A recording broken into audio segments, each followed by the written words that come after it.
好多花友在家中养不好月季，病虫害特别多。那么你想养开花的植物、开花多的植物，我们可以养一盆黄木香，开花香味足，开花量大，每一次开花都能够开爆盆。它在春季的时候开放。我面前的这一棵就是黄木香，它的苗子呢苗情是比较好的，只要到了冬季温度低了，它落叶它冻不死，到了春季它所有枝条上的芽点就会快速的萌发，直接开出黄色的花来，非常的壮观。如果您栽到地上，直接爬满整个墙，到时候开花当做花墙养也是非常好看的。如果你想养月季不会养的话，可以选择一棵黄木香，它们都属于蔷薇科的，它开花量大，开花香味足，非常容易爆盆，比较适合盆栽。今天给大家再说一下这盆季龙月，当时我栽培的时候是从一个小盆栽到这里边的，是一棵土长的多肉植物。土长的多肉植物我们不要害怕，在枝条土长了以后，然后把它栽到高盆里边，垂盆下来以后，这就是一盆养好的土长的多肉老桩。悬崖桩现在状态是不是非常漂亮？它现在还没有完全的出状态，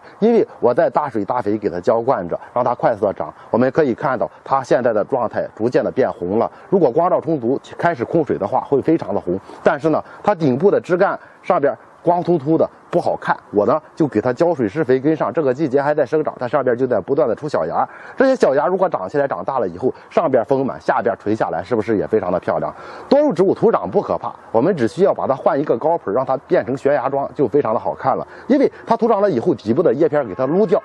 了以后，它剩下的枝干如果见太阳的话，如果你浇水施肥跟上的话，它会快速变老化，有一种沧桑的感觉，然后它就能够逐渐的长出芽子来，变得更加的丰满，然后一盆老桩就形成了。这盆就是悬崖样子的，它养护非常的简单。多肉植物它本身叶片肥厚，枝干粗壮，施肥不需要太多，一勺缓释肥料撒到盆土的表面，半年不用去给它用肥料，这就是非常好的肥料。如果你想让它快点长呢，可以去用多元素的肥料，一个月给它浇灌一次就可以了。但是养护的过程中，一定要把它放到光照充足的地方去，光照一定要充足，盆土干透给它浇透水，这就是让它快速长的一个浇水施肥和见光的方法，这就是最简单的，这也是养好多肉的关键。如果你喜欢养多肉植物，别忘了关注一下小七，后续的视频持续做，持续的推送给您。今天给大家介绍一款开花漂亮、叶片又好看的植物，它叫做鹤望兰。你看它开出来的花是这个样子的。虽然说我们在家庭中都养的，但是它呢开花是比较难开花的，在家庭中一般不开花。